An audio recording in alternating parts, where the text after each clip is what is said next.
Hello, my name is Kristen Gutu, and this is Technically Biased, the podcast that discusses bias in tech. Today's guest speaker is David Ryan Polgar, who is the founder of All Tech is Human. He is a responsible tech advocate and is on the Content Advisory Council for TikTok. Before we dive into my questions, I want to thank David for being here today. I am a fan of All Tech is Human, and I would like to please ask you to start by introducing yourself and giving a little more background. Sure. Well, Kristen, thank you for having me on your podcast. Thrilled to be here. And thank you for the kind words that you said about All Tech is Human. As you mentioned, I'm the founder and director of the nonprofit All Tech is Human, which is really trying to build a global, multi-stakeholder, multidisciplinary network so we can tackle wicked tech and society issues at the speed of tech. What we're doing is we're creating this agile, highly participatory model that really thinks about all the different values that individuals have, what are best practices, and how can we chart a better tech future. So what does that look like? My own background is as an attorney and educator, and got heavily involved in the space of digital citizenship, tech ethics, and all related fields with responsible technology. Over a decade ago, I really just saw, especially with the rise of social media at that time, I always noticed that social media and emerging technology was intersecting with really key areas of how we live, right? It's affecting how we live, learn, love, even die. Technology is intertwined with the human condition and the future of democracy. So I think it's worth noting that we need to pause for a little bit and to say, we're not just dealing with something small potatoes anymore. We're not just dealing with something that you can just set it and forget it. We're dealing with something that alters how we see the world, who we vote for, how we get a job, who we date, right? That is a very, very big deal. It's consequential to a lot of individuals. So I always saw that so much of society felt really kind of jilted because you noticed that it was a small sliver of society that was making key decisions that was impacting all of us. It's affecting our civil liberties. It's affecting our trajectory in life.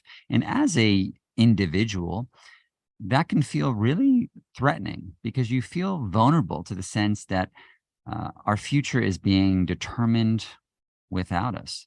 So one of the things that we like to say at All Tech is Human is no application without representation, not about us without us. If you're impacted by some way with technology, then you deserve some seat at the table, some ability to affect how it's designed, developed, and deployed.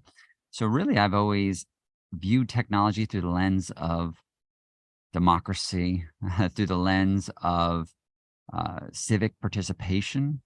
And I think that's the way it's headed. So All Tech is Human was started in 2018, held the first Ethical Tech Summit in New York, where I'm sitting right now recording this podcast.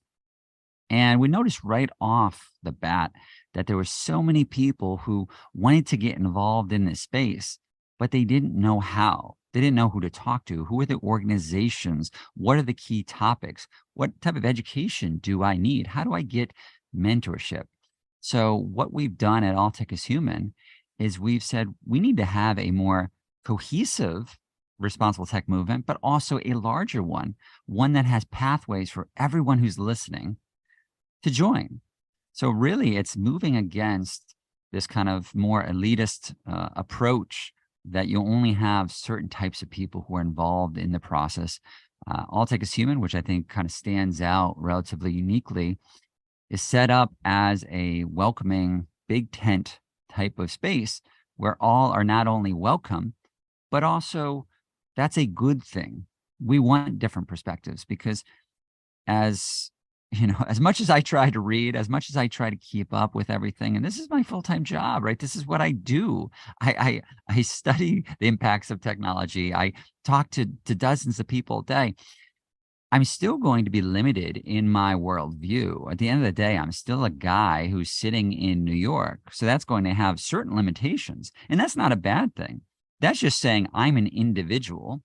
There's only so much of the world and perception that I can see. I still have my lived experiences, which are different than your lived experiences and are different than lived experiences of the listener. And that's a key part. So it's really this subtle move away from hyper individualization and kind of a desire towards collective intelligence, right? So it's the power of community, the power of collective intelligence, the power to change systems. We've kind of rapidly grown since 2018. So currently, like on our Slack, about 6,000 members across 72 countries, over 1,400 people in our talent pool, regular summits and mixers. So we're rocking and rolling, right? So we're just trying to do something different. But Kristen, I'll leave it at there because I know there's a lot we can chat about. But again, thrilled to be here today.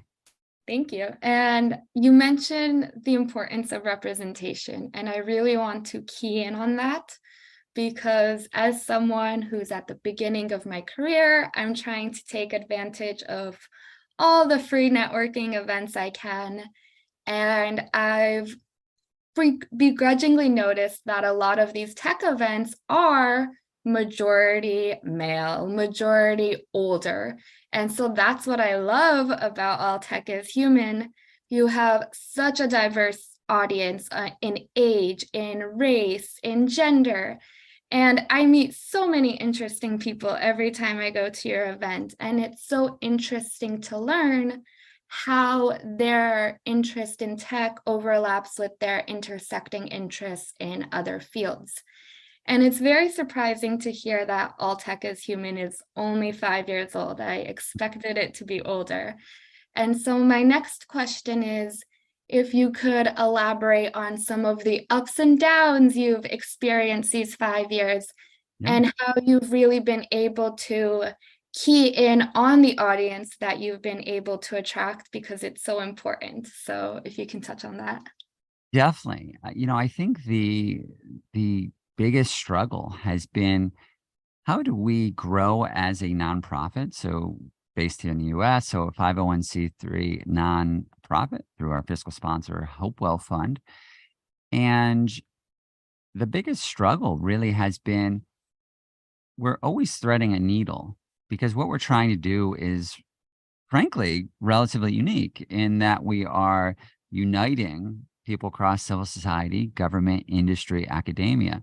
That means that sometimes, as you talked about, there's an interesting mix of all different backgrounds.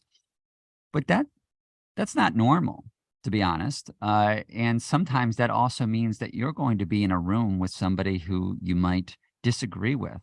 But I've always viewed that as a positive because we're dealing with emerging technology where the circumstances are rapidly changing. We're trying to look into a future that we cannot predict with any level of accuracy, right? So last year, everybody was talking about the metaverse. Well, how has that worked out, right? So we sometimes have the best and brightest minds who are making these predictions that are just frankly wildly off the mark. So All Tech is Human is trying to approach this issue with a certain level of humility to say we need to create a sandbox that's really acting as a community hub and a hub for knowledge that informs all these key stakeholders. So that means when policymakers are looking to be more proactive about legislation, who are they talking to? Well, if they come to us, now they have hundreds of people we've interviewed. They have thousands of people we've learned from with the community. It taps into actually what has happened. So the biggest kind of insight that I've had over these last 5 years is that people in positions of power oftentimes don't have access to the best ideas. And I can speak from from firsthand experience is that I get invited to a lot of great speaking gigs, right? I've traveled the world. I love that stuff. It's a lot of fun. I like speaking to people. And sometimes you get invited to working groups. I serve on a couple working groups. And then you get invited to, cocktail parties and Chatham House Rules types of events. And the observation there was, wow, there can really be a disconnect because we tend to divorce the power structure with the actual access to who is feeling the impact of technology. So that is actually the key insight from All Tech is Human. And I like to call it our grassroots power model. So the best ideas tend to happen at the grassroots level. So the gatherings that you've been at, right at BetaWorks here in New York in the Meatpacking District, that's about a diverse range of people who are coming together who might have new ideas. One moment you're talking to a startup founder who's trying to challenge the status quo, and then you have a researcher, and then you have a reporter, and then you have a student, an artist, and then you have a VC person, and a billionaire walks in the door. And that's just New York. That's the beauty of New York City. There's not a lot of places like it. And so it is very intentional of why we are based in New York, because it has an amalgamation of all these incredible backgrounds and kind of power structures. Anyhow, what I've always noticed is that people who actually have the ability to affect change, they don't mingle with people who have the best ideas, with people who are actually saying, this is how it's impacting my community. In other words, if you want to think about it like an analogy, the rooms where key decisions are being made do not have great representation of people at the table. So what All Tech is Human is doing is it's actually connecting that, and it's saying that everyone can have a seat at the table because your ideas get injected into a larger system. I'll give you a quick example of how this occurs. I remember recently, and it just shows you kind of this dissonance personally I sometimes have in my life, is that recently here in New York, BetaWorks, we held an event, gathering for 200 people, and then we had our kind of keynote speaker, Douglas Rushkoff, a well-known media theorist, also has a podcast, great podcast called Team Human, and wrote a book called Team Human, and a lot of other books, I think 20 books. Very inspiring for me personally. So I was thrilled to have him there giving this kind of rousing, fire us up type of speech. But less than 24 hours, right? So we went from this like grassroots moment of like, damn the man, what's happening? How can we gain human agency? And then less than 24 hours later, I had the opportunity to meet with Prime Minister Justin Trudeau of Canada here in New York, where he was visiting. And that's the key part of All Tech is Human, is that we're actually connecting good people and good ideas to traditional sources of power, which then causes the actual change to happen. Because since I've been involved in the space for over a decade, I can't tell you how frustrated I've been from being in these powerful rooms and recognizing that the people around the table don't actually know fully what is happening. And that is also because there's a lot of protection around these insulated spaces because, frankly, to be quite candid, it's a messy process to have a big tent, to welcome everyone in. It means that you're going to invite disagreement. You're going to invite different backgrounds. You're not going to have a kind of a uniform idea.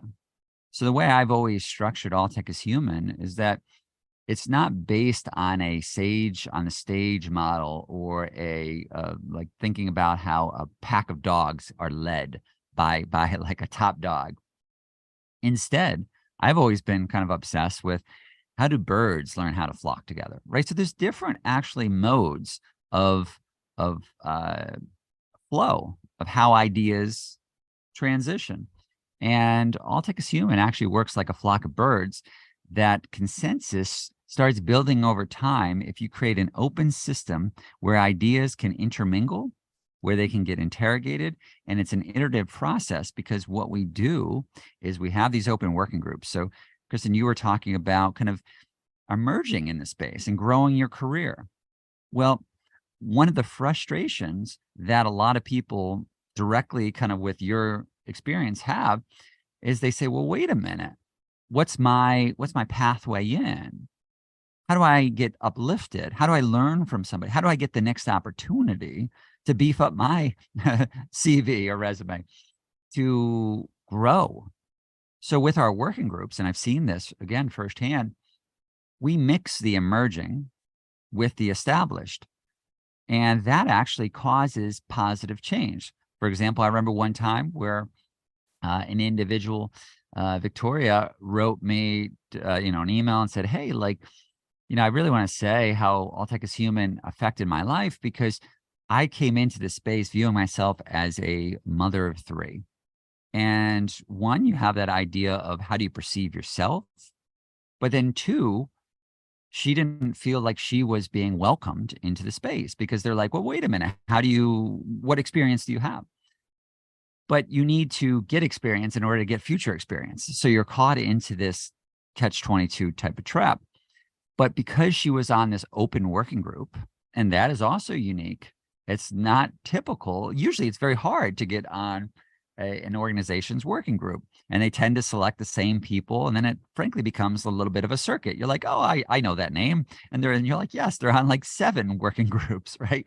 There's a circuit that happens where the same people get selected, because it creates a cascading effect, because people want the reputational value, things of that nature. But anyhow, in that situation, she joined a working group. That working group means that she is now connected with a network. Our working groups are always around 150, 200 people all across the globe. So she's now connected with more people. That increases her network, that increases friendship and relationships. And one of the individuals happened to be, on the World Economic Forum. Again, not normal. You don't normally say, oh, okay, I'm just going to join a working group, and there's somebody from the World Economic Forum, somebody from Aspen, somebody from IBM, somebody from Microsoft. That's usually going to take an individual years, right? So like in my own background, like I spent years kind of like carving out a unique space that actually did not exist at the time that I started it. It like wasn't there. So it was like, okay, how does this field get created? And that's why a lot of responsible tech, the people who are, veterans in the space, they say, well, they kind of came about it accidentally or with a hodgepodge of experience. But now we're starting to say, okay, let's build this into a profession. Let's create mentorship. Let's create kind of pathways for everybody who is listening to be able to get involved. And you shouldn't have to be, at a CS degree at Stanford or something that's always going to have a high level of activity and a high level of kind of privilege attached with what it's going to lead to, right? We have always found with All Tech is Human is that we have career changers. We have somebody who says, wait a minute, I've been in a totally different career for 15 years, but I recognize how much my smartphone is altering my children. It's altering like democracy at large. And they just are hungry to do something that is important and that is values aligned. And I think we owe it to society to create spaces for these people.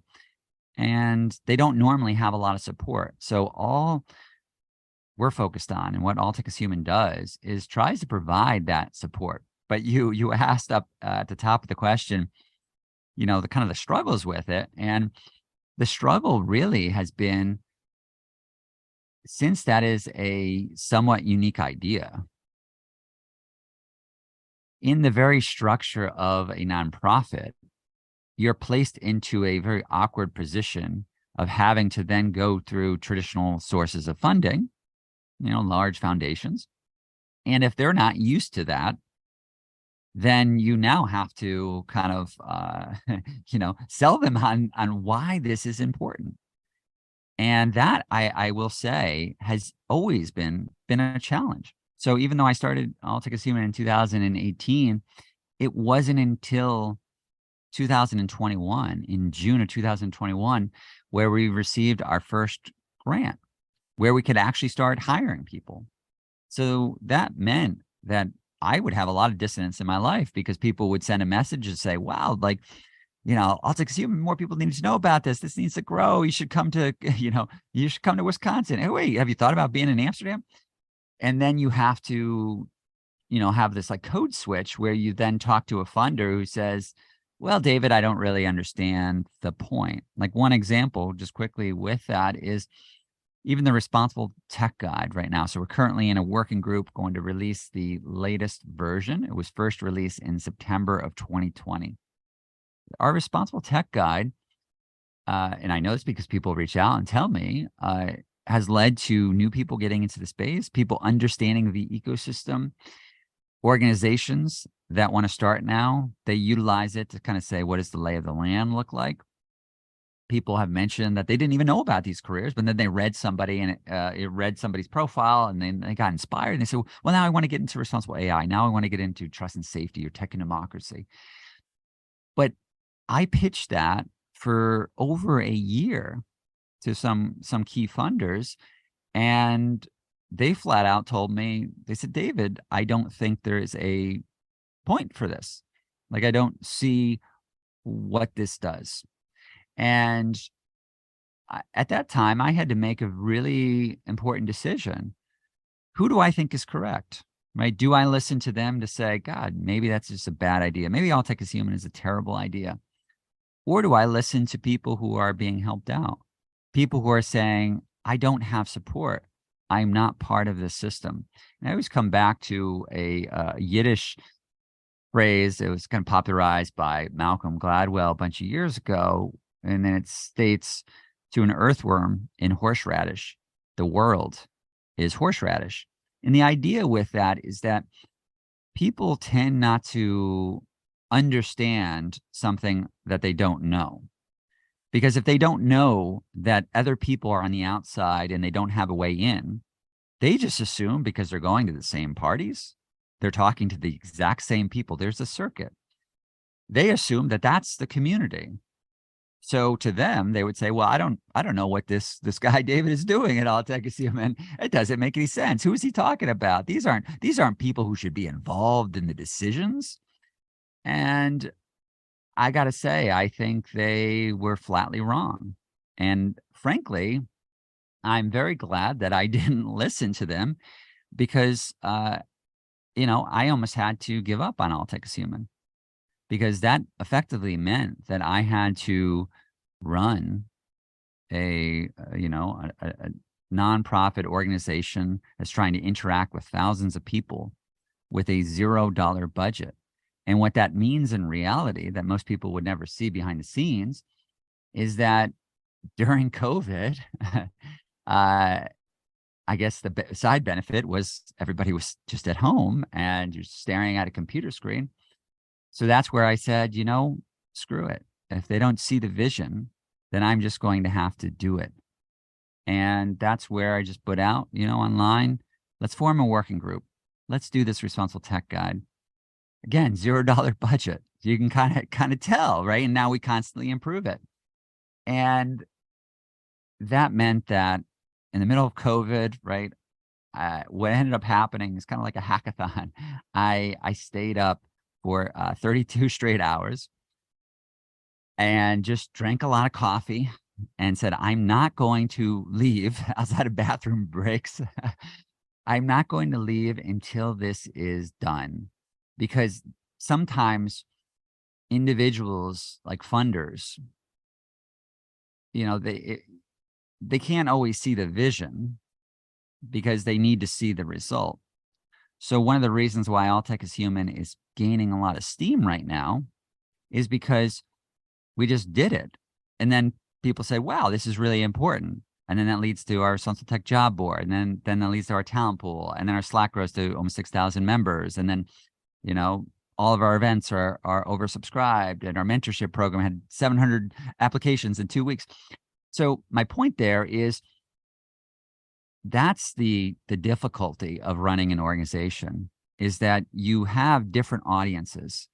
Honestly, I wish I only had to deal with with people who are directly in our community, who are feeling the impacts of technology, who want to get involved, because that's the inspiring part. That's the part that keeps me going. And to be quite candid, it can oftentimes be very deflating to go from everybody being so excited and saying, what's next? How do we build this? This, I got a job because of this, or now I see this, as being like my community. Like, that is important to people. And that's important to me. That's why I do this. So it can oftentimes be very deflating to then toggle to the next group of people, where you then have to say, here's why all tech is human is valuable.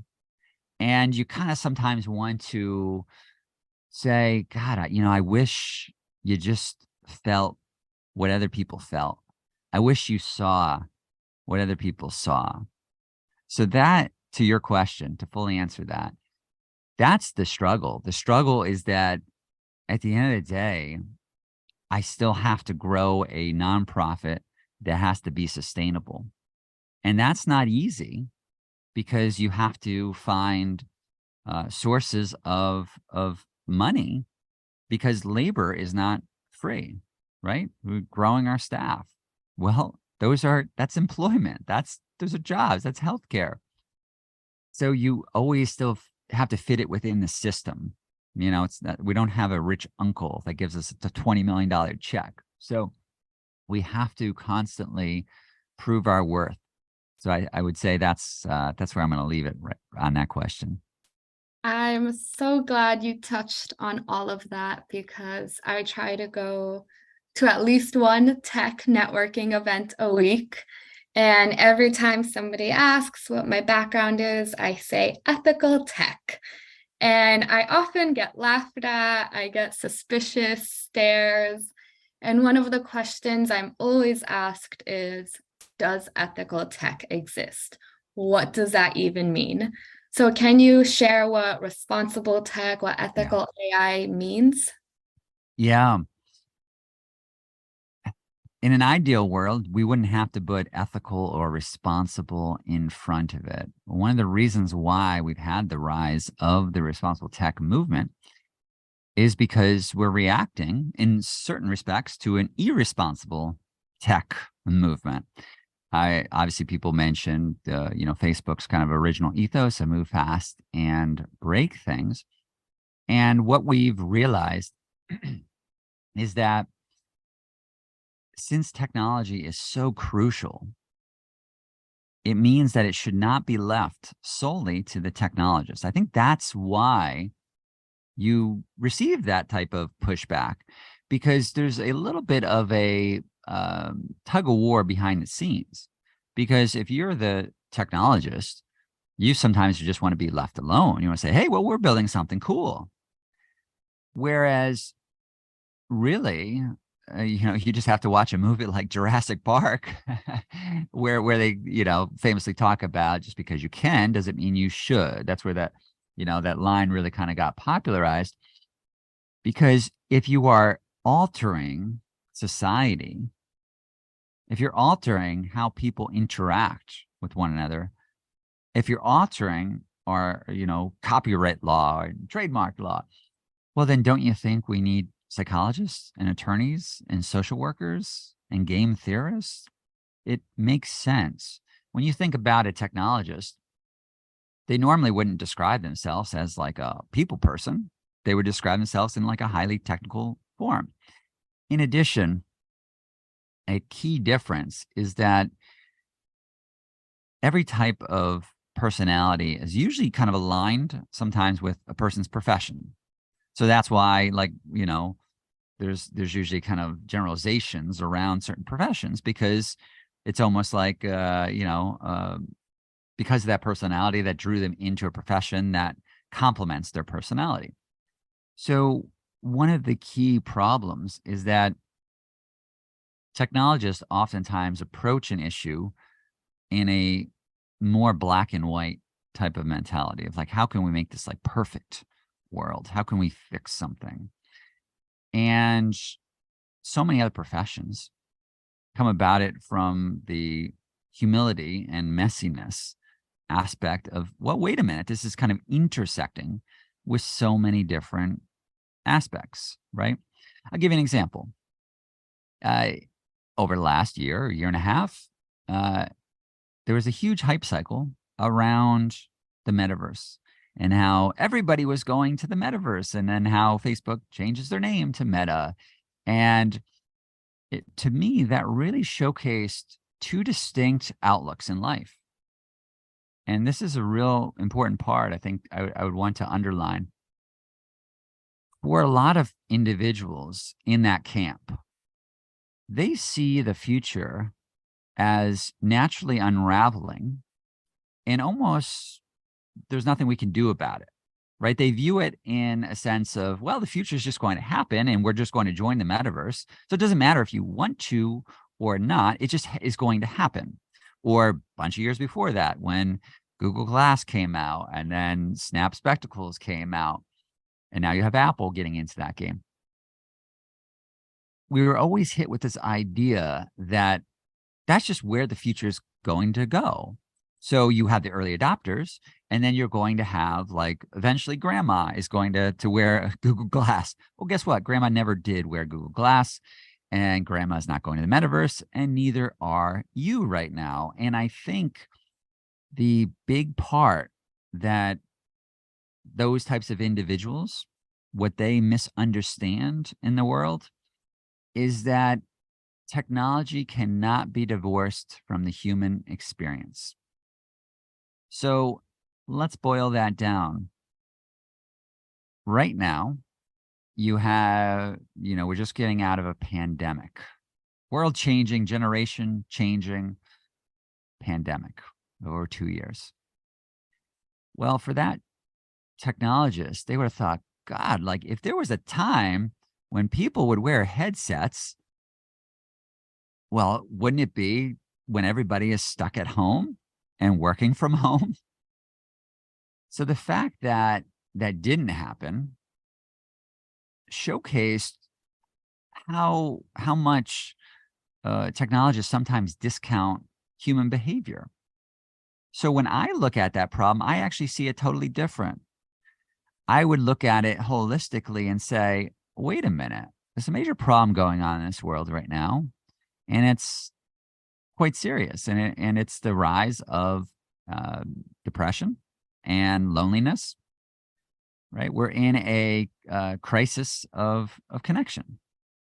That's quite clear to a lot of people right now. The stats, frankly, are very troubling. And I point that out because if I'm looking at where the future is headed, I would say, wait a minute, if there's a crisis of connection, if the average person today has less close friends than they did 50 years ago, I don't view that as a positive. And I view everything through base human emotions.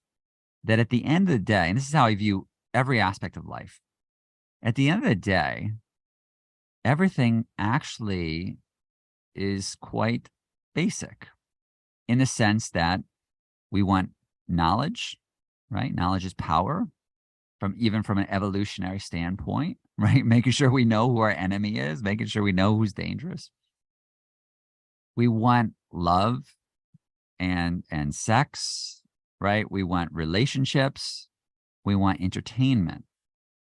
So the reason why something like social media or the smartphone have been so wildly successful is because that technology just happens to overlap with our innate human desires for connection, for friendship, for entertainment, to have knowledge about what our neighbor or friend or classmate from 10th grade is up to. So it actually just goes directly into that. Whereas if I'm looking at the metaverse hype and how that was just painfully off base, I would say, well, of course that's not going to take off now, because if you're saying that so many people are lonely and that we have a pandemic that is highly disruptive especially if you're thinking about like middle school, high school students, like that's your time where you connect with friendships and you make these lasting memories that you're going to think about the rest of your life. So that's really, really important. So if I'm thinking that people at the end of the day, we might struggle with things, but we still hunger for humans. That's why our gatherings are successful, because people like other people. We are pack animals, right? We like people. It doesn't mean that we don't have social anxiety or we don't sometimes, spend too much time on our phone. But at the end of the day, we still long for human connection and warmth and really that kind of vibe that is never replaceable anywhere else. That actually is very important.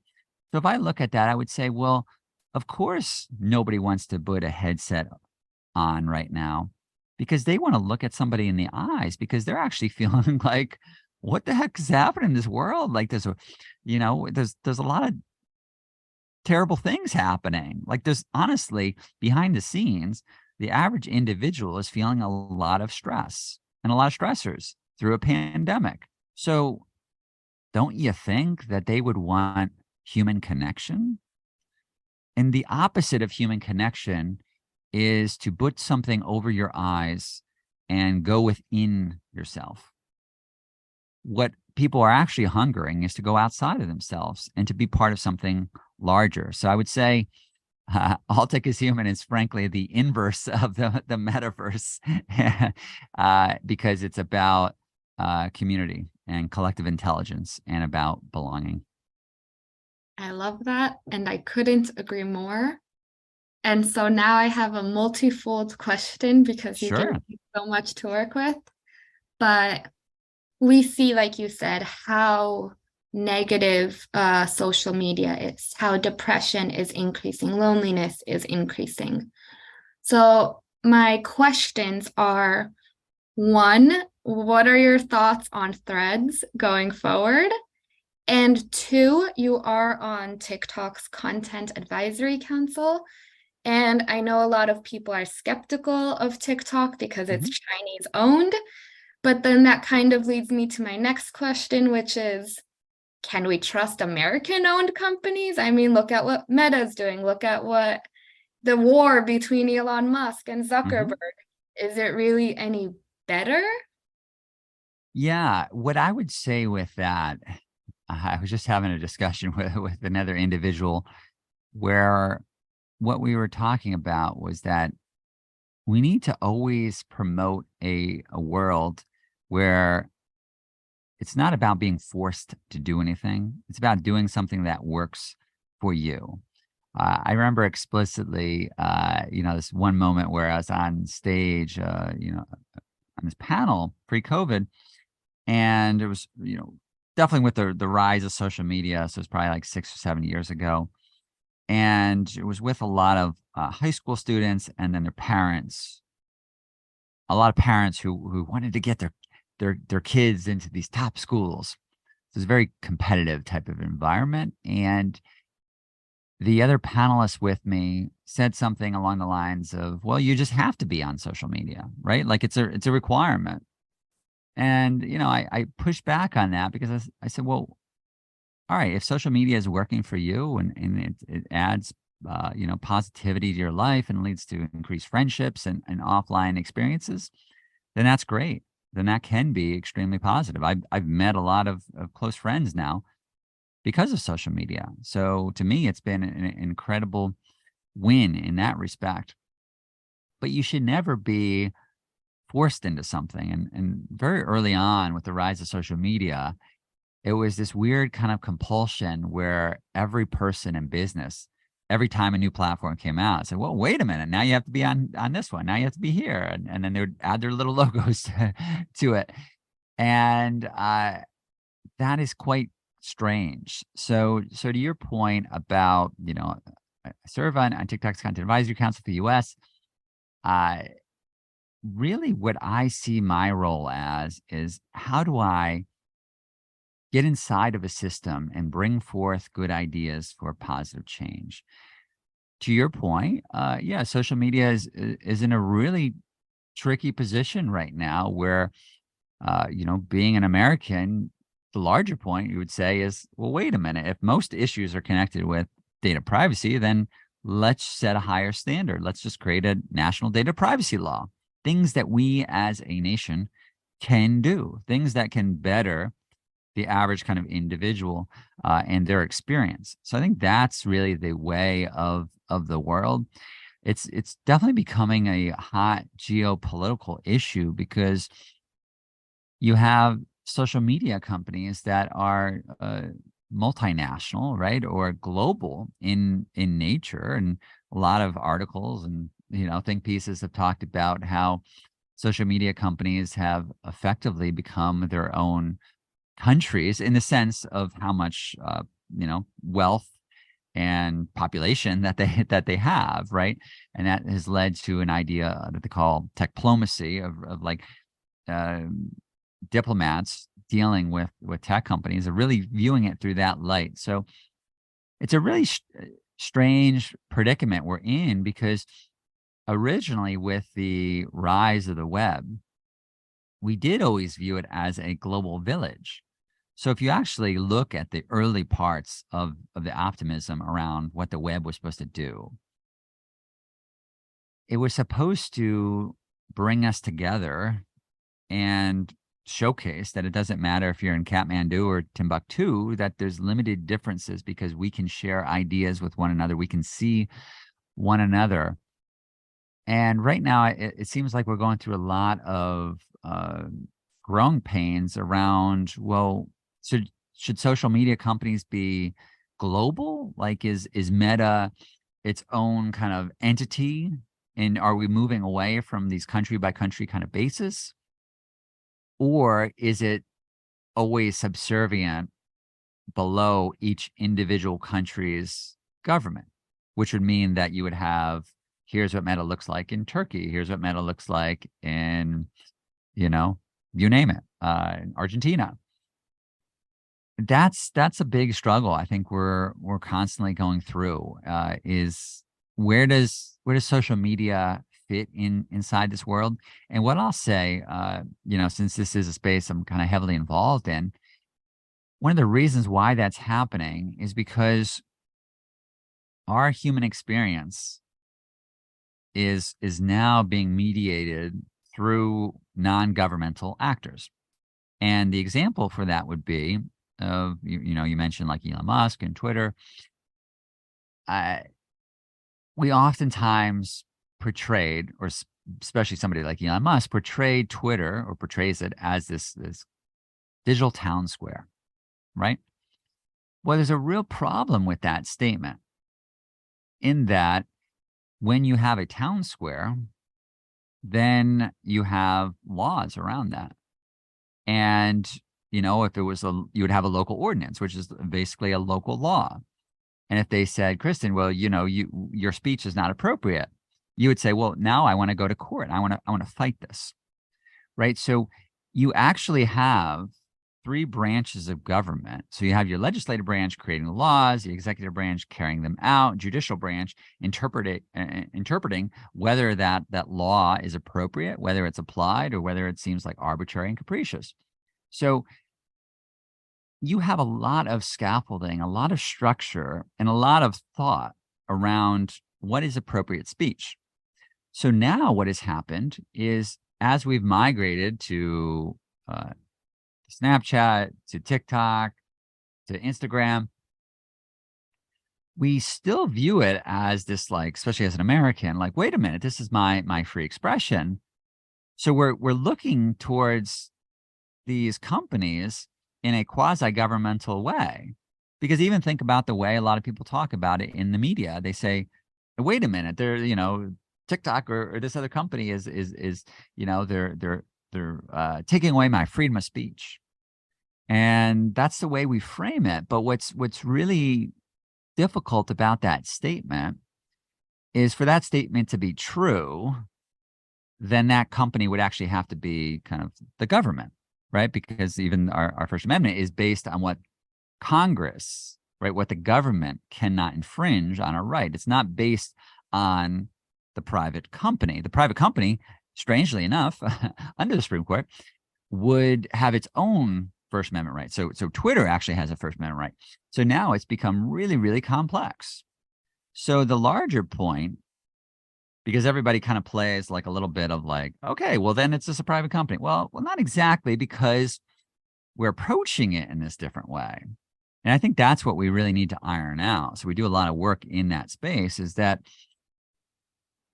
companies are recognizing that they are in over their skis. So one of the reasons why I always knew deep down that everything would just keep on growing in what I'm doing in my career is because I looked at early on, like I said, over a decade ago, as Facebook was growing, and I kept on thinking, yeah, but how how do they think about civil liberties? How do they think about whether somebody is posting something that's discriminatory based on, like, with housing? And we have dozens of years of thought and debate around these issues. But then we created these systems that tried to think, no, this is just technology. So it's not a social system, but it's interacting directly with the social system because it affects who gets a job. It affects who can get an apartment or a loan. So you have a technical system of somebody saying, no, it's just technical. But now it's directly going to our societal social fabric structure, which is why it behooves us to have people who understand human behavior in this system, because that's where it's living. Yeah. And the scariest part that I think you mentioned was comparing these companies to countries Yeah. and the power they have that is sometimes stronger than some countries. And many of us might be aware of Cambridge Analytica's role Mhm. in the American election. But what many people don't realize is we cannot prove this claim, but Cambridge Analytica boasted that they interfered in 20 or so governments' politics.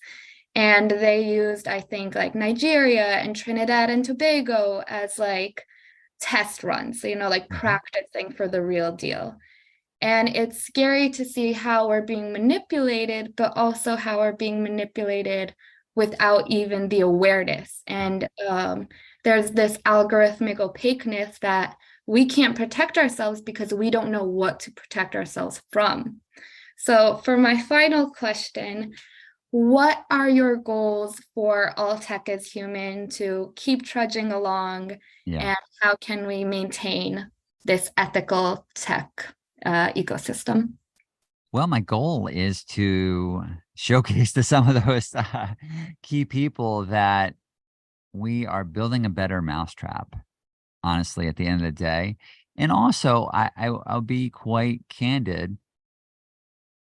I think we have to highlight that community matters, because I'll be, brutally honest, in the sense that I've definitely noticed with the rise of All Tech is Human that certain people get it and then it resonates. But then for other people, they they view community as messy, right? Because it's not like you're creating, hey, let's just take these 10 big names in it and elevate that. And that's really where we're growing All Tech is Human, because it's a move away from that, what I call like this tedification model. And really, it's quite simple. If you actually look at how most organizations are set up, it's usually quite clear in that you have anointed thought leaders, and you have the thought leadership class, and they're supposed to come up with the ideas. And the ideas then are supposed to get pushed out to you as the individual recipient. So you are then supposed to be a disseminator. So you're supposed to say, wow, these guys are so smart. I really like their idea. I'm going to spread it. So it tends to be very hierarchical in thinking. It's this dissemination of ideas. right? Detertification. Whereas I think that that idea is outdated. I don't think that works anymore.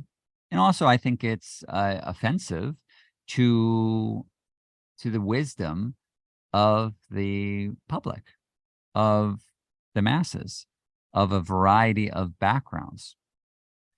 So where we're going is continuing to build out and create a system that instead of it being a singular dissemination of ideas, it gets flattened, where it's supposed to be this larger hub, where instead of an idea coming from the top and then going, to the person and then having them share it, it's supposed to say, here's my idea. What's your idea? How do these two ideas mingle? What does that new part transform into? How does that idea then get pushed back out to more people? And how do those more people get involved into the system and say, well, wait a minute, you forgot this. I would change this. And so that is very circular or iterative in a process. Totally different than most every other organization that is set up in a top-down hierarchy dissemination of ideas, the sage on the stage, as opposed to our organization acting as a guide on the side, where we cultivate community and ideas in an environment that is conducive to understanding each other, to understanding values, and then co-creating a tech future that's aligned with the public interest. Well, David, I so appreciate you being here. I'm so excited to see what else All Tech is Human achieves, and I'm very excited to keep attending your events. I really enjoyed it. Thank you for having me. Thanks for listening to this episode of Technically Biased. Tune in next week for a fresh take. Have a great day, everyone.